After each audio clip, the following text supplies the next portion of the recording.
Amirgadh Abu highway દર્શન hotel નજીક eco ગાડી પલટી થતા એકનું ઘટના સ્થળે મોત થયું હતું।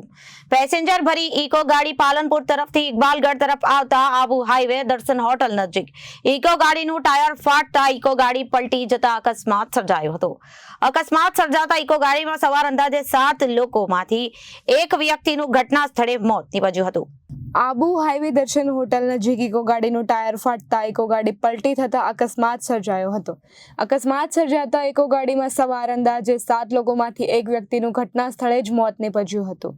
તેમજ અકસ્માતમાં ઇકો ગાડીમાં સવાર અન્ય લોકોને ઇજાગ્રસ્ત થતા તાત્કાલિક 108ને જાણ કરી નજીકની હોસ્પિટલમાં ખસેડવામાં આવ્યા હતા। અકસ્માત સર્જાતા ઘટના સ્થળે લોકોના ટોળા એકઠા થયા હતા। તેમજ અકસ્માતની જાણ સ્થાનિક પોલીસને થતા ઘટના સ્થળે આવી પહોંચ્યા હતા અને મૃત્યુ પામનાર વ્યક્તિની લાશને પીએમ અર્થે ખસેડવામાં આવી હતી અને વધુ તપાસ હાથ ધરવામાં આવી હતી। રિપોર્ટર ભરત પટેલ, અમીરગઢ, બનાસકાંઠા।